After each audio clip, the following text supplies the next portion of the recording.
श्री गणेशाय नमः। श्री गुरुदेवाय नमः। ओम नमः शिवाय। आज की शिव पुराण कथा में आप सभी भक्तों का स्वागत है। आज की कथा में श्री रुद्र संहिता तृतीय खंड 24वां अध्याय, सप्त ऋषियों द्वारा पार्वती की परीक्षा। ब्रह्मा जी कहते हैं, देवताओं के अपने अपने निवास पर लौट जाने के उपरांत भगवान शिव पार्वती की तपस्या की परीक्षा लेने के विषय में सोचने लगे। वे अपने परात्पर माया रहित स्वरूप का चिंतन करने लगे। वैसे तो वे सर्वेश्वर और सर्वज्ञ हैं, वे ही सबके रचनाकार और परमेश्वर हैं। उस समय देवी पार्वती बहुत कठोर तप कर रही थी। उस तपस्या को देखकर स्वयं भगवान शिव भी आश्चर्यचकित हो गए। उनकी अटूट भक्ति ने शिव जी को विचलित कर दिया। तब भगवान शिव ने सप्त ऋषियों का स्मरण किया। उनके स्मरण करते ही सातों ऋषि वहां आ गए। वे अत्यंत प्रसन्न थे और अपने सौभाग्य की सराहना कर रहे थे। उन्हें देखकर शिव जी हंसते हुए बोले, आप सभी परम हितकारी व सभी वस्तुओं का ज्ञान रखने वाले हैं। गिरिराज हिमालय की पुत्री पार्वती इस समय सुस्थिर होकर शुद्ध हृदय से गौरी शिखर पर्वत पर घोर तपस्या कर रही है। उनकी इस तपस्या का एकमात्र उद्देश्य मुझे पति रूप में प्राप्त करना है। उन्होंने अपनी सभी कामनाओं को त्याग दिया है। मुनिवरों, आप सब मेरी इच्छा से देवी पार्वती के पास जाएं और उनकी दृढ़ता की परीक्षा लें। भगवान शिव की आज्ञा पाकर सातों ऋषि देवी पार्वती के तपस्या वाले स्थान पर चले गए। वहाँ देवी पार्वती तपस्या में लीन थी। उनका मुख तप पुंज से प्रकाशित था। उन उत्तम व्रतधारी सप्त ऋषियों ने हाथ जोड़कर मन ही मन देवी पार्वती को प्रणाम किया। तत्पश्चात ऋषि बोले, हे देवी गिरिराज नंदिनी, हम आपसे यह जानना चाहते हैं कि आप किस लिए यह तपस्या कर रही हैं। आप इस तप के द्वारा किस देवता को प्रसन्न करना चाहती हैं और आपको किस फल की इच्छा है। उन सप्त ऋषियों के इस प्रकार पूछने पर गिरिराज कुमारी देवी पार्वती बोली, मुनीश्वरों, आप लोगों को मेरी बातें अवश्य ही असंभव लगेंगी। साथ ही मुझे इस बात की भी आशंका है कि आप लोग मेरा परिहास उड़ाएंगे, परंतु फिर भी जब आपने मुझसे कुछ पूछा है तो मैं आपको इसका उत्तर अवश्य दूंगी। मेरा मन एक बहुत उत्तम कार्य के लिए तपस्या कर रहा है। वैसे तो यह कार्य होना बहुत मुश्किल है, तथापि मैं इसकी सिद्धि हेतु पूरे मनोयोग से कार्य कर रही हूँ। देव ऋषि नारद द्वारा दिए गए उपदेश के अनुसार मैं भगवान शिव को पति रूप में प्राप्त करने के लिए उनकी तपस्या कर रही हूँ। मेरा मन सर्वथा उन्हीं के ध्यान में रहता है तथा मैं उन्हीं के चरणारविंदों का चिंतन करती रहती हूँ। देवी पार्वती का यह वचन सुनकर सप्त ऋषि हंसने लगे और पार्वती को तपस्या मार्ग से निवृत्त करने के उद्देश्य से मिथ्या वचन बोलने लगे। उन्होंने कहा, हे हिमालय पुत्री पार्वती, देव ऋषि नारद तो व्यर्थ ही अपने को महान पंडित मानते हैं। उनके मन में क्रूरता भरी रहती है। आप तो बहुत समझदार दिखाई देती हैं। क्या आप उनको समझ नहीं पाई? नारद सदैव छल कपट की बातें करते हैं। वे दूसरों को मोह माया में डालते रहते हैं। उनकी बातें मानने से सिर्फ हानि होती है। प्रजापति दक्ष के पुत्रों को उन्होंने ऐसा उपदेश दिया कि वे हमेशा के लिए अपना घर छोड़कर चले गए। दक्ष के ही अन्य पुत्रों को भी उन्होंने बेघर कर दिया और वे भिखारी बन गए। विद्याधर चित्रकेतु का नारद ने घर उजाड़ दिया। प्रहलाद को भक्ति के मार्ग पर चलवाकर उन्हें अपना शिष्य बनाकर उन्होंने हिरण्यकशिपु से प्रहलाद पर बहुत से अत्याचार करवाए। मुनि नारद सदैव लोगों को अपनी मीठी मीठी वाणी द्वारा मोहित करते रहते हैं। फिर उनकी इच्छानुसार सबसे कार्य करवाते हैं। वे केवल शरीर से ही शुद्ध दिखाई देते हैं, जबकि उनका मन मलिन और क्लेश युक्त रहता है। वे सदैव हमारे साथ रहते हैं, इसलिए हम उन्हें भली भांति जानते और पहचानते हैं। हे देवी, आप तो अत्यंत विद्वान और परम ज्ञानी जान पड़ती हैं। भला आप कैसे नारद के द्वारा मूर्ख बन गई? देवी, आप जिनके लिए इतना कठोर तपस्या कर रही हैं, वे भगवान शिव तो बहुत उदासीन और निर्विकार हैं। वे सदैव काम के शत्रु हैं। हे पार्वती, आप थोड़ा विचार करके देखो कि आप किस प्रकार का पति चाहती हैं। आप मुनि नारद के बहकावे में न आए। भगवान शिव तो महानिर्लज, अमंगल रूप, काम के परम शत्रु, निर्विकारी, उदासीन, कुल से हीन, भूतों व प्रेतों के साथ रहने वाले हैं। भला इस प्रकार का पति पाकर आपको किस प्रकार का सुख मिल सकता है? नारद मुनि ने अपनी माया से तुम्हारे ज्ञान और विवेक को पूर्णतया नष्ट कर दिया है और तुम्हें अपनी छल कपट प्रपंच वाली बातों से छला है। हे देवी, कृपया आप यह सोचें कि इन्हीं शिव शंकर ने परम गुणवती, सुंदर, दक्ष पुत्री सती के साथ विवाह किया था। उस बिचारी को भी उनके साथ अत्यंत दुख उठाने पड़े। भगवान शिव सती को त्याग कर पुनः अपने ध्यान में निमग्न हो गए। वे सदा अकेले और शांत रहने वाले हैं। वे किसी स्त्री के साथ निर्वाह नहीं कर सकते।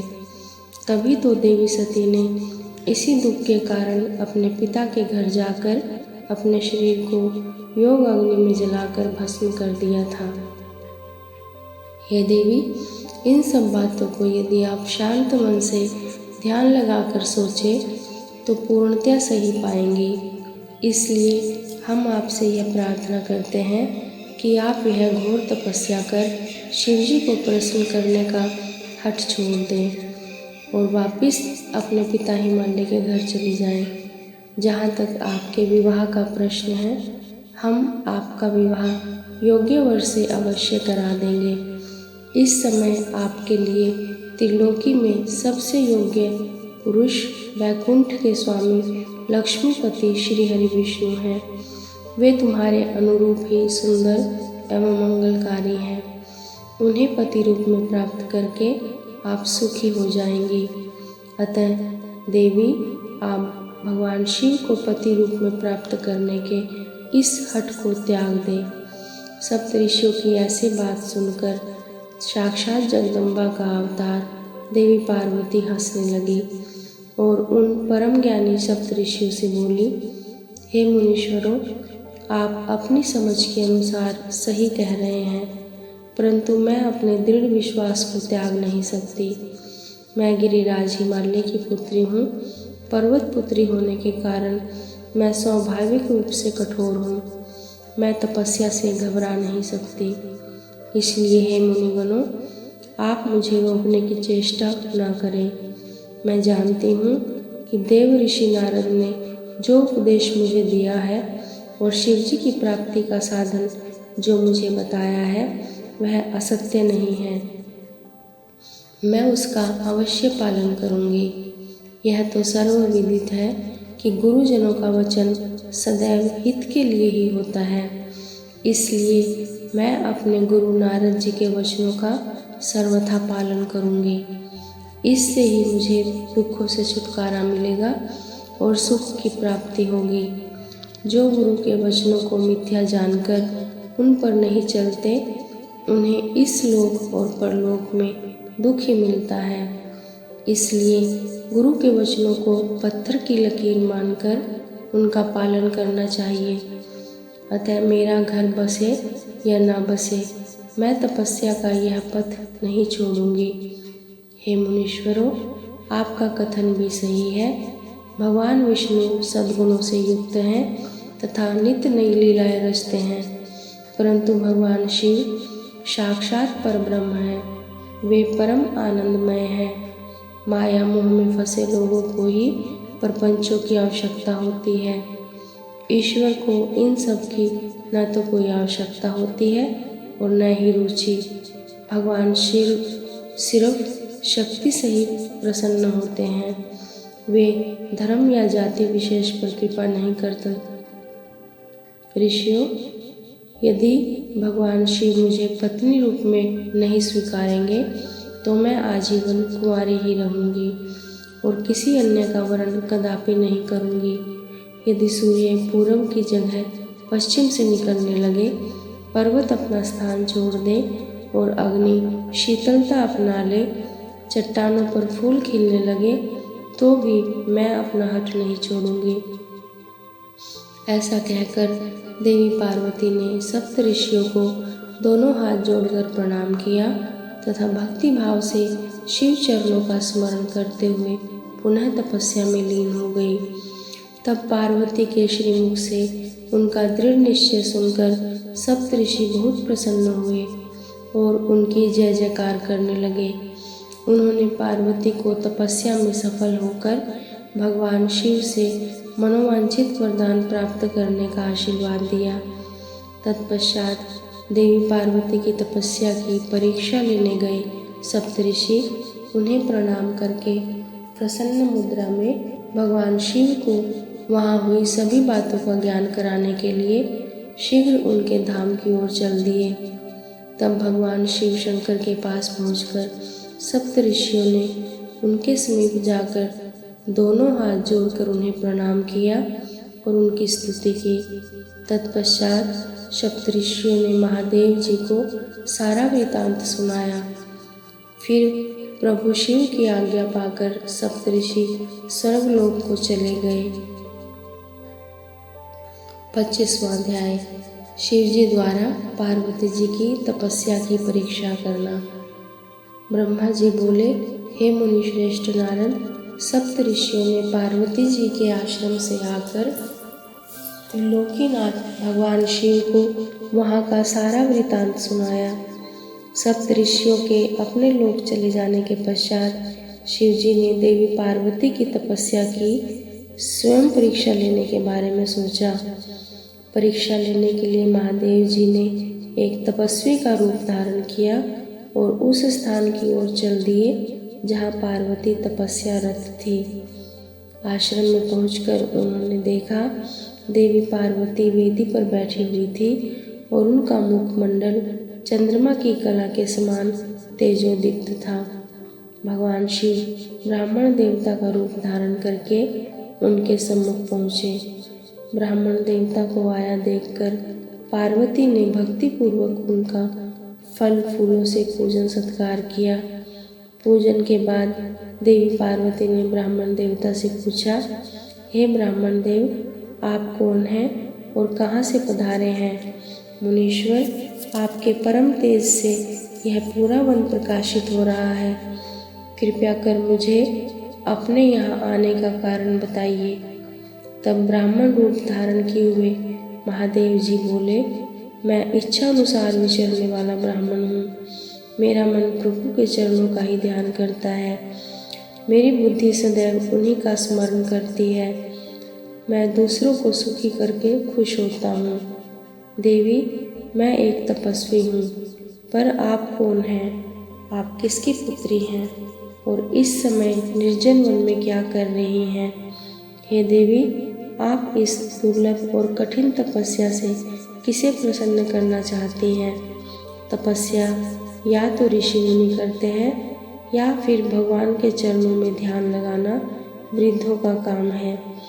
भला इस तरुण अवस्था में आप क्यों ऐसे घर के ऐशो आराम को त्याग कर ब्रह्मचार्य का पालन करते हुए तपस्विनी का जीवन जी रही हैं? आप किस तपस्वी की धर्म पत्नी है और पति के समान तप कर रही हैं? आप किस तपस्वी की धर्म पत्नी है और पति के समान तप कर रही हैं? हे देवी, अपने बारे में मुझे जानकारी दीजिए कि आपका क्या नाम है। और आपके पिता का क्या नाम है? किस प्रकार आप तप के प्रति आसक्त हो गई? क्या आप वेद माता गायत्री हैं, लक्ष्मी हैं अथवा सरस्वती हैं? देवी पार्वती बोली, हे मुनिश्रेष्ठ, न तो मैं वेद माता गायत्री हूँ, न लक्ष्मी और न सरस्वती हूँ। मैं गिरिराज हिमालय की पुत्री पार्वती हूँ। पूर्व जन्म में मैं प्रजापति दक्ष की पुत्री सती थी, परंतु मेरे पिता दक्ष द्वारा मेरे पति भगवान शिव का अपमान देखकर मैंने योग अग्नि द्वारा अपने शरीर को जलाकर भस्म कर दिया था। इस जन्म में भी प्रभु शिव शंकर की सेवा करने का अवसर मुझे मिला था। मैं नियम पूर्वक उनकी सेवा में व्यस्त थी, परंतु दुर्भाग्य से कामदेव के चलाए गए बाण के फलस्वरूप शिवजी को क्रोध आ गया और उन्होंने कामदेव को अपने क्रोध की अग्नि से भस्म कर दिया और वहां से उठकर चले गए। उनके इस प्रकार चले जाने से मैं पीड़ित होकर उनकी प्राप्ति का प्रयत्न करने हेतु तपस्या करने गंगा के तट पर चली आई हूँ। यहाँ मैं बहुत लंबे समय से कठोर तपस्या कर रही हूँ ताकि शिवजी को पुनः पति रूप में प्राप्त कर सकूं, परंतु मैं ऐसा करने में सफल नहीं हो सकी हूँ। मैं अभी अग्नि में प्रवेश करने ही वाली थी कि आपको आया देखकर ठहर गई। अब आप जाइए, मैं अग्नि में प्रवेश करूँगी, क्योंकि भगवान शिव ने मुझे स्वीकार नहीं किया है। ऐसा कहकर देवी पार्वती उन ब्राह्मण देवता के सामने ही अग्नि में समा गई। ब्राह्मण देव ने उन्हें ऐसा करने से बहुत रोका, परंतु देवी पार्वती ने उनकी एक भी न सुनी और अग्नि में प्रवेश कर लिया। परंतु देवी पार्वती की तपस्या के प्रभाव के फलस्वरूप वह धधकती हुई अग्नि एकदम ठंडी हो गई। सहसा पार्वती आकाश में ऊपर की ओर उठने लगी। तब ब्राह्मण रूप धारण किए हुए भगवान शिव हंसते हुए बोले, हे देवी, तुम्हारे शरीर पर अग्नि का कोई प्रभाव न पड़ना तुम्हारी तपस्या की सफलता का ही सूचक है, परंतु तुम्हारी मनोवांछित इच्छा का पूरा न होना तुम्हारी असफलता को दर्शाता है। अतः देवी, तुम मुझ ब्राह्मण से अपनी तपस्या के मनोरथ को बताओ। शिव जी के इस प्रकार पूछने पर उत्तम व्रत का पालन करने वाली देवी पार्वती ने अपनी सखी को उत्तर देने के लिए कहा। उनकी सखी बोली, हे साधु महाराज, मेरी सखी गिरिराज हिमालय की पुत्री पार्वती है। पार्वती का अभी तक विवाह नहीं हुआ है। ये भगवान शिव को ही पति रूप में प्राप्त करना चाहती हैं। इसी के लिए वे 3000 वर्षों से कठोर तपस्या कर रही हैं। मेरी सखी पार्वती ब्रह्मा, विष्णु, इंद्रराज को छोड़कर पिनाक पानी भगवान शंकर को ही पति रूप में प्राप्त करना चाहती हैं। इसलिए ये नारद मुनि की आज्ञा अनुसार कठोर तपस्या कर रही हैं। देवी पार्वती की सखी की बातें सुनकर जटाधारी तपस्वी का वेश धारण किए हुए भगवान शिव हंसते हुए बोले, देवी, आपकी सखी ने जो कुछ मुझे बताया है मुझे परिहास जैसा लगता है। यदि फिर भी यही सत्य है तो पार्वती, आप स्वयं इस बात को स्वीकार करें और मुझसे इस बात को कहें। 26वां अध्याय। पार्वती को शिव जी से दूर रहने का आदेश।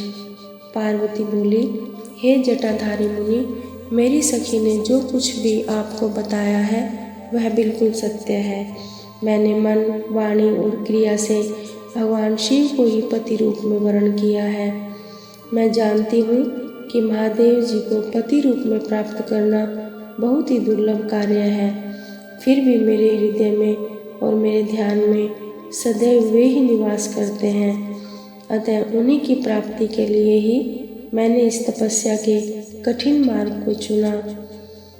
यह सब ब्राह्मण को बताकर देवी पार्वती चुप हो गई। उनकी बातों को सुनकर ब्राह्मण देवता बोले, हे देवी, अभी कुछ समय पूर्व तक मेरे मन में यह जानने की प्रबल इच्छा थी कि आप कठोर तपस्या क्यों कर रही हैं। परंतु देवी, आपके मुख से यह सब सुनकर मेरी जिज्ञासा पूरी तरह शांत हो गई है। देवी, आपके किए गए कार्य के अनुरूप ही इसका परिणाम होगा, परंतु यदि यह तुम्हें सुख देता है तो यही करो। यह कहकर ब्राह्मण जैसे ही जाने के लिए उठे, वैसे ही देवी पार्वती उन्हें प्रणाम करके बोली, हे विप्रवर, आप कहाँ जा रहे हैं? कृपया यहाँ कुछ देर और ठहरिए और मेरे हित की बात कहिए। देवी पार्वती के ये वचन सुनकर साधु का वेश धारण करे हुए शिव वहीं ठहर गए और बोले, हे देवी, आप यदि वाकई मुझे यहाँ रोककर मुझसे अपने हित की बात सुनना चाहती हैं तो मैं आपको अवश्य ही समझाऊंगा, जिससे आपको अपने हित का स्वयं ज्ञान हो जाएगा। देवी, मैं स्वयं भी महादेव जी का भक्त हूँ, इसलिए उन्हें अच्छी प्रकार से जानता हूँ। जिन भगवान शिव को आप अपना पति बनाना चाहती हैं, वे प्रभु शिव शंकर सदैव अपने शरीर पर भस्म धारण किए रहते हैं। उनके सिर पर जटाएं हैं, शरीर पर वस्त्रों के स्थान पर वे बाघ की खाल पहनते हैं और चादर के स्थान पर वे हाथी की खाल ओढ़ते हैं। हाथ में भीख मांगने के लिए कटोरे के स्थान पर खोपड़ी का प्रयोग करते हैं। सांपों के अनेक झुंड उनके शरीर पर सदा लिपटे रहते हैं। जहर को वे पानी की भांति पीते हैं। उनके नेत्र लाल रंग के अत्यंत डरावने लगते हैं।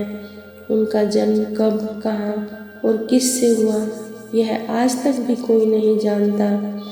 वे घर गृहस्थी के बंधनों से सदा ही दूर रहते हैं। उनकी 10 भुजाएं हैं। देवी, मैं यह नहीं समझ पाता हूँ कि शिव जी को अपना पति क्यों बनाना चाहती हैं। आपका विवेक कहाँ चला गया है?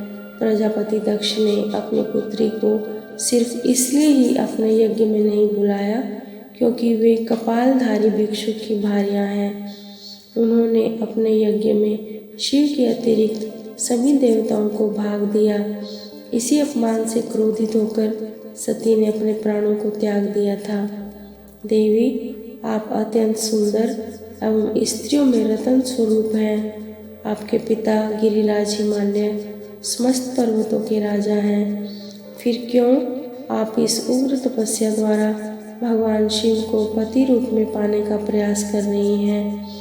क्यों आप सोने की मुद्रा के बदले कांच को खरीदना चाहती हैं? सुगंधित चंदन को छोड़कर अपने शरीर पर कीचड़ क्यों मलना चाहती हैं? सूर्य के तेज को छोड़कर क्यों जुगनू की चमक पाना चाहती हैं? सुंदर मुलायम वस्त्रों को त्याग कर क्यों चमड़े से अपने शरीर को ढकना चाहती हैं? क्यों राजमहल को छोड़कर वनों और जंगलों में भटकना चाहती हैं? आपकी बुद्धि को क्या हो गया है जो आप देवराज इंद्र और अन्य देवताओं को, जो कि रत्नों के भंडार हैं, छोड़कर लोहे को अर्थात शिव जी को पाने की इच्छा रखती हैं? सच तो यह है कि इस समय मुझे आपके साथ शिव जी का परस्पर संबंध विरुद्ध दिखाई दे रहा है। कहाँ आप और कहाँ महादेव जी? आप चंद्रमुखी हैं तो शिव जी पंचमुखी। आपके नेत्र कमल दल के समान हैं तो शिव जी के 3 नेत्र सदैव क्रोधित दृष्टि ही डालते हैं। आपके केश अत्यंत सुंदर हैं जो कि काली घटाओं के समान प्रतीत होते हैं। वहीं भगवान शिव के सिर पर जटाजूट के विषय में सभी जानते हैं। आप सुंदर कोमल साड़ी धारण करती हैं तो शिव जी कठोर हाथी की खाल का उपयोग करते हैं। आप अपने शरीर पर चंदन का लेप करती हैं तो वे हमेशा अपने शरीर पर चिता की भस्म लगाए रखते हैं। आप अपनी शोभा बढ़ाने हेतु दिव्य आभूषण धारण करती हैं तो शिव जी के शरीर पर सदैव सर्प लिपटे रहते हैं। कहाँ मृदंग की मधुर ध्वनि, कहाँ डमरू की डमडम। देवी पार्वती, महादेव जी सदा भूतों को दी हुई बलि को स्वीकार करते हैं। उनका यह रूप इस योग्य नहीं कि उन्हें अपना सर्वांग सौंपा जा सके। देवी, आप परम सुंदरी हैं। आपका यह अद्भुत और उत्तम रूप शिवजी के योग्य नहीं है। आप ही सोचे, यदि उनके पास धन होता तो क्या वे इस तरह नंगे रहते। सवारी के नाम पर उनके पास एक पुराना बैल है। कन्या के लिए योग्य वर ढूंढते समय वर की जिन जिन विशेषताओं और गुणों को देखा परखा जाता है, शिवजी में वह कोई भी गुण मौजूद नहीं है।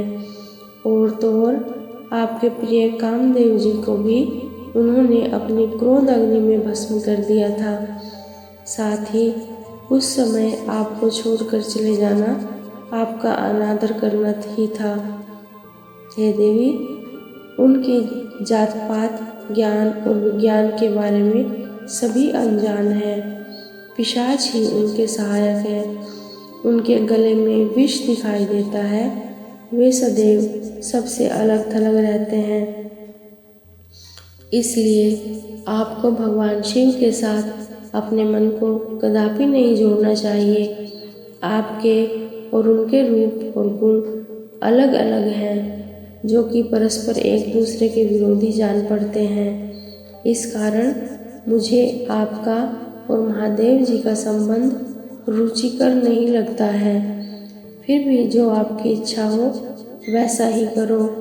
वैसे तो मैं यह चाहता हूँ कि आप असत्य की ओर से मन हटा ले। यदि यह सब नहीं करना चाहती हैं तो आपकी इच्छा, जो चाहे करो। अब मुझे कुछ और नहीं कहना। उन ब्राह्मण मुनि की बातों को सुनकर पार्वती बहुत दुखी हुई। अपने प्राण प्रिय त्रिलोकीनाथ भगवान शिव के विषय में कठोर शब्दों को सुनकर उन्हें बहुत बुरा लगा।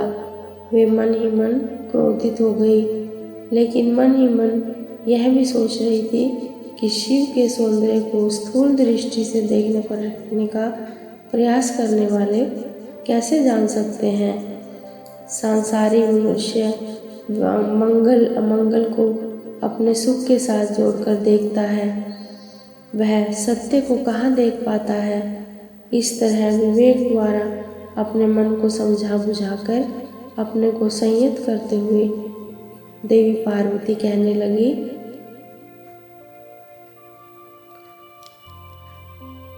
ओम नमः शिवाय। आज की कथा में इतना ही। शेष कथा अगले भाग में। श्री शिवार्पणमस्तु।